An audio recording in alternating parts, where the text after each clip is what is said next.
नमस्कार दोस्तों, जियोलॉजी वाला यूट्यूब चैनल पे आप सबका हार्दिक स्वागत है। आज टॉपिक बात करने जा रहे हैं, डिस्कस करने जा रहे हैं, वो है सीईटी एग्ज़ाम के लिए या सेकेंड गेट में जो आएगा एग्ज़ाम या फिर आरएस, इनके लिए जो दे रखा है टॉपिक है जिसका नाम है आपके इकोनॉमिक सिलेबस में लिखा हुआ वस्तु तथा कर, सेवा कर, वस्तु तथा सेवा कर। इसको हम आज डिस्कस करने जा रहे हैं। बात कर रहे हैं जीएसटी पूरा गुड सर्विस टैक्स। इसको है ना सर्वप्रथम 2002 के अंदर कर सुधार के लिए एक केलकर समिति का गठन किया गया था। अब केलकर समिति का गठन क्यों किया गया था? मतलब इन्होंने बताया था जीएसटी की सिफारिश दी, हाँ जीएसटी होनी चाहिए। तो 2003 के अंदर जीएसटी की सिफारिश दी गई कर सुधार के लिए, और किसने दी थी? केलकर समिति। बस डायरेक्ट क्वेश्चन यही पूछता है, जीएसटी कर सुधार समिति कौन सी थी, या केलकर समिति जीएसटी के लिए किस समिति ने सिफारिश दी थी? केलकर समिति ने।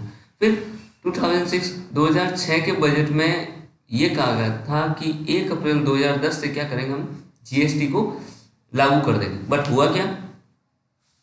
जैसे ही कि हाँ लागू करने की बारी आई 2010 के अंदर, तो उससे पहले 2009 पे क्या हो गया, एक बार और समिति बना दी कि हाँ भाई फाइनल कर रहे हैं, तो क्या पता सही है या नहीं, एक बार चर्चा तो करें। तो 2009 के अंदर सरकार ने जीएसटी पर चर्चा करने के लिए एक और समिति का गठन करता है जिसका नाम है असीम दास गुप्ता समिति। अब ये समिति भी अपनी रिपोर्ट बनाएगी। तो वही बात होती, 2011 के अंदर इस समिति ने अपनी क्या हुई, रिपोर्ट वगैरह पूरी बना दी और सब चीजें हो गई। तो वित्त मंत्री 2011 में वित्त मंत्री कौन थे वहां के? प्रणब मुखर्जी। प्रणब मुखर्जी ने 115वां संविधान संशोधन अधिनियम लेके आए। 115वां संविधान संशोधन विधेयक प्रस्तुत करते हैं और उससे किस चीज के लिए? जीएसटी को लागू करने के लिए, जीएसटी को अपना एक कानून बिल के रूप में प्रस्तुत किया जाता था कि बन जाए। 2011 प्रस्तुत तो कर दिया, पर क्या हो भाई साहब, सरकार लंबी चली नहीं। तो 2014 के अंदर लोकसभा क्या हो जाती है, कांग्रेस की भांग।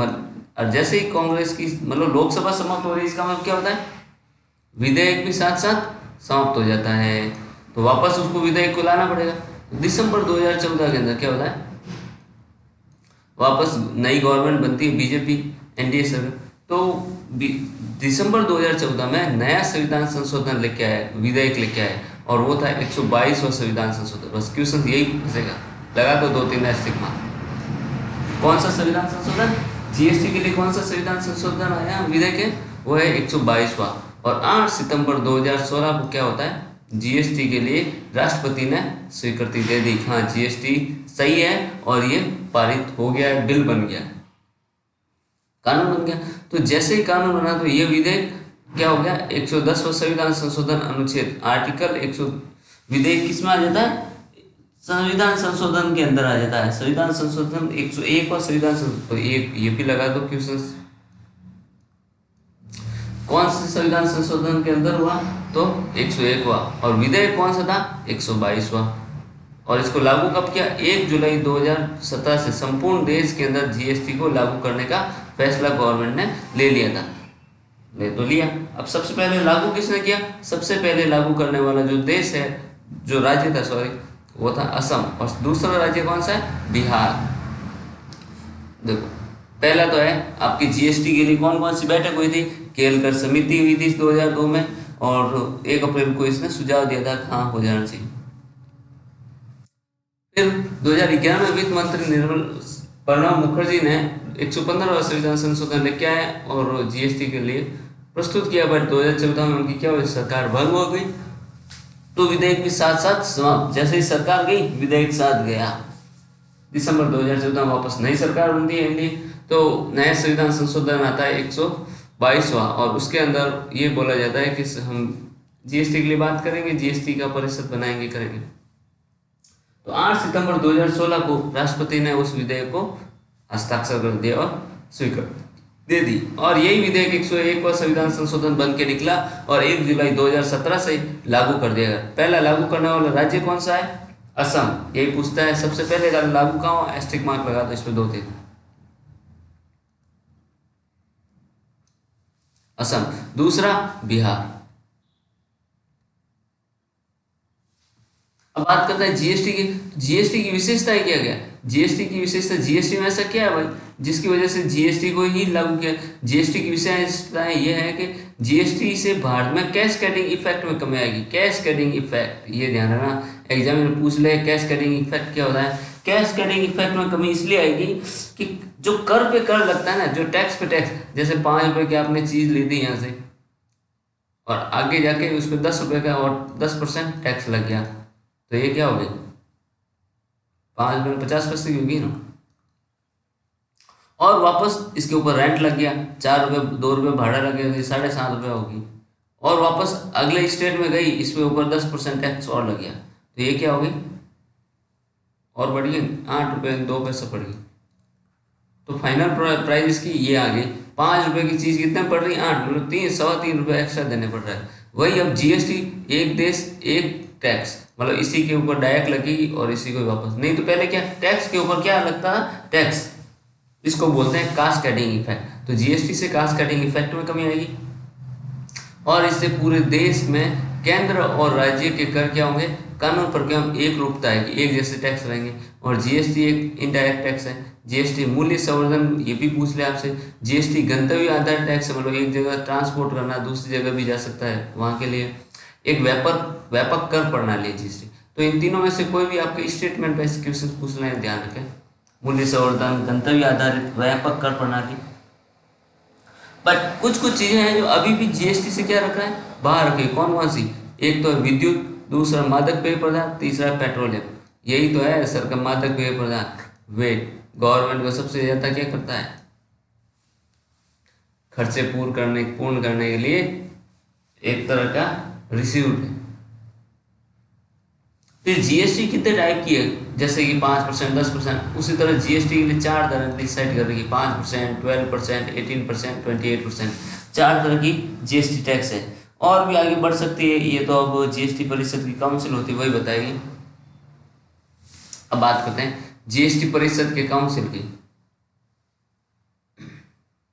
जीएसटी परिषद, जीएसटी परिषद की बात करें, जीएसटी परिषद जैसे ही जीएसटी के लिए कानून बन गया था 101वां संविधान संशोधन, तो उसी के अंदर ये बात कही थी जीएसटी के लिए एक परिषद होगी। वो क्या काम करेगी?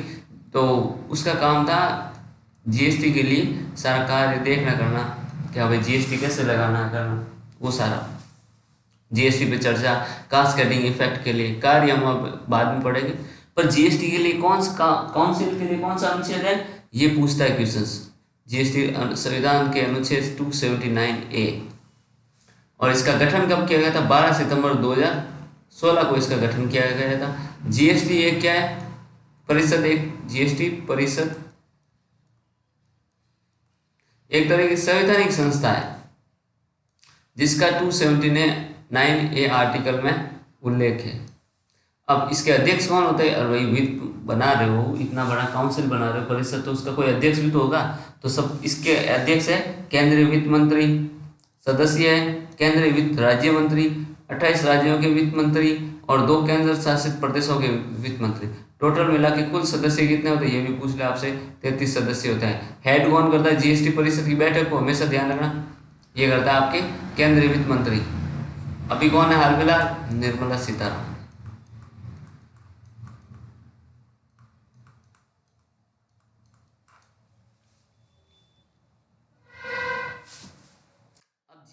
के कार्य क्या है?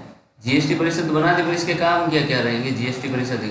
जीएसटी के एक तो काम रहेंगे परिषद के, कौन से करों को जीएसटी में शामिल करना है या नहीं करना। जैसे कि वाइन्स हो गया, लिक्विड है, क्या इसको जीएसटी में रखना है या इसको दायरे से बाहर रखना है, ये हो गया। या फिर जीएसटी के जो टैक्स है ना, दर है, उसको बढ़ाना घटाना, इन सब की बैठक कौन बात करेगा? ये जीएसटी के परिषद के अंदर बैठते हैं सदस्य, वही बात करते हैं जीएसटी के अंतर्गत रखना। फिर compositional scheme and threshold limit के अंदर कौन कौन सी चीजें आएंगी? कंपोजिशनल स्कीम क्या होती है? ये लघु उद्योग कर्मियों के लिए।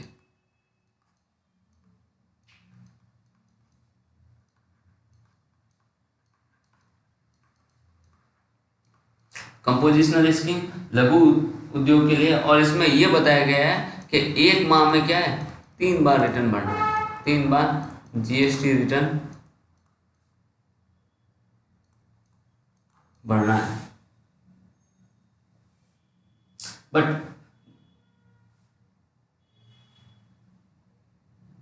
पर इसके अंदर कौन सी कंपनियां थी? वही आएगी जिसकी 1.5 करोड़ से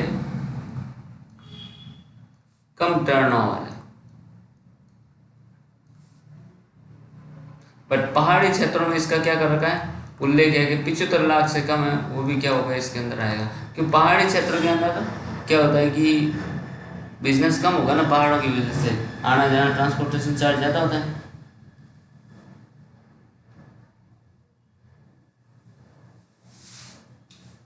फिर बात करते हैं थ्रेशोल्ड लिमिट, मतलब इनको जीएसटी भरना है या नहीं भरना है, 1 महीने में कितनी बार भरना है, ये सारी चीज़ें बता रखी है। फिर है थ्रेशोल्ड लिमिट। थ्रेशोल्ड लिमिट क्या है? इसके अंदर इन थ्रेशोल्ड लिमिट मतलब छोटे कारोबारियों को बोल रखा है कि तुम कैसे बिजनेस करो। जीएसटी पंजीकरण किसको करवाना है? मतलब जिसका कारोबार 40 लाख से ज्यादा होता है टर्नओवर में, उन लोगों को क्या कर रखा है जीएसटी के अंदर। जिनका 40 लाख से ज्यादा है वही जीएसटी होता है, वही जीएसटी का क्या कर सकते हैं, रजिस्टर करो बस। बाकी छोटे व्यापारी क्या करो, अपने काम करो। बट पहाड़ी क्षेत्र में इसके लिए मात्र 20 लाख सीमा है। क्यों? उधर तो 20 लाख भी बहुत बड़ी बात हो जाती है, इतना वो नहीं पता। ये था आपकी थ्रेशोल्ड लिमिट और कंपोजिशनल स्कीम। तो ये क्वेश्चंस पूछते हैं आपसे, थ्रेशोल्ड लिमिट क्या होता है या लिमिट क्या है, थ्रेशोल्ड कंपोजिशनल स्कीम क्या है, तो इसका ध्यान रखें। फिर 15वां वित्त आयोग, इसका गठन कब हुआ? 27 नवंबर 2007 को होता है। और ये भी वित्त आयोग एक तरफ क्या है, संवैधानिक आयोग है। और इसका अनुच्छेद 280 के अंदर बताया गया है कि सरकार के वित्त ऋण के संबंध के अंदर जितना भी न्याय के बंटवारे हैं,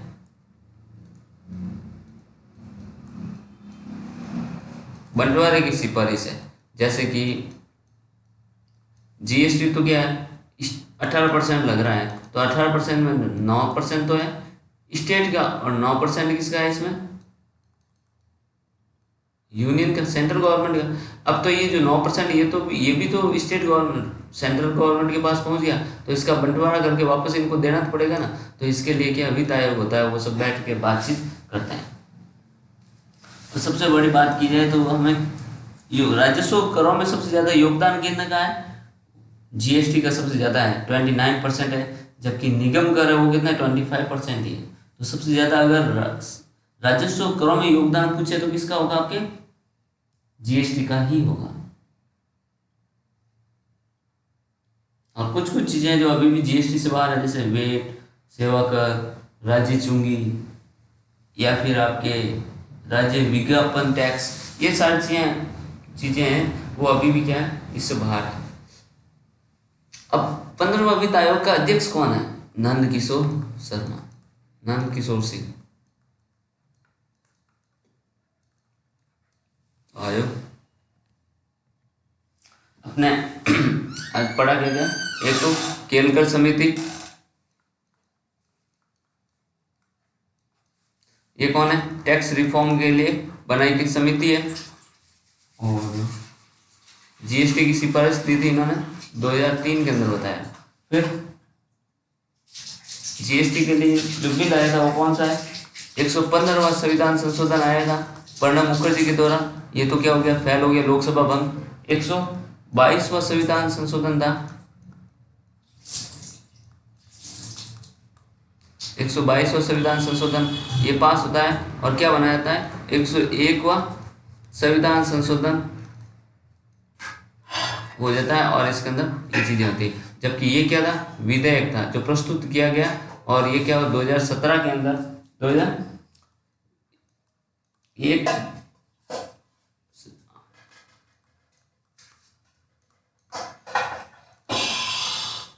8 सितंबर 2016 से इसको मान्यता दे दी राष्ट्रपति ने, और 1 जुलाई 2017 से संपूर्ण देश के अंदर क्या हो गया, इसको लागू कर दिया गया था। ये थी आज का हमारा इसके अंदर जीएसटी क्या क्या, और एक था जीएसटी काउंसिल की बैठक। जीएसटी काउंसिल मतलब जीएसटी परिषद की बैठक होती है, वो किस आर्टिकल के तहत है, 279A के तहत बनाई गई थी। और कब बनाई, 12 सितंबर 2016 को। एंड जीएसटी एक किस तरह की है, संवैधानिक संस्था है।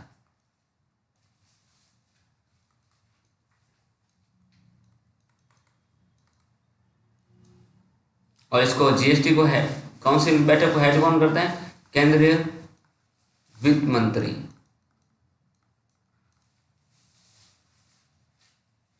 और टोटल इसके अंदर सदस्य कितने थे, 33। फिर एक 15वां वित्त आयोग बनाया था, 15वां वित्त आयोग, ये आपके बनाया था 27 नवंबर 2017 को बनाया था। एंड इसके अध्यक्ष कौन थे, नंद किशोर शर्मा, नंद किशोर सिंह। और कौन से आर्टिकल के तहत, 270 अनुच्छेद के तहत इसको बनाया गया था। ये था आज का अपना सेशन। धन्यवाद साथियों, और आप नोट्स कंटिन्यू साथ साथ बनाते रहें। और पूरा भी जितना भी आज हमने डिस्कस किया था उसका निचोड़ मैंने आपको बना के दे दिया है कि एग्जाम में क्वेश्चंस यही से पूछे जाते हैं, मोस्ट यही है। बाकी चीज़ें आपको समझाने के लिए थी, पर उसको भी आप जरूर ध्यान रखें, क्योंकि बड़े बड़े एग्जाम होते हैं तो उसमें स्टेटमेंट बेस्ड क्वेश्चंस भी आ जाते हैं। तो ये था आज का अपना सेशन। धन्यवाद, लाइक करें, शेयर करें, और कोई बात हो तो आप मुझे कमेंट करके बता सकते हैं। Thank you.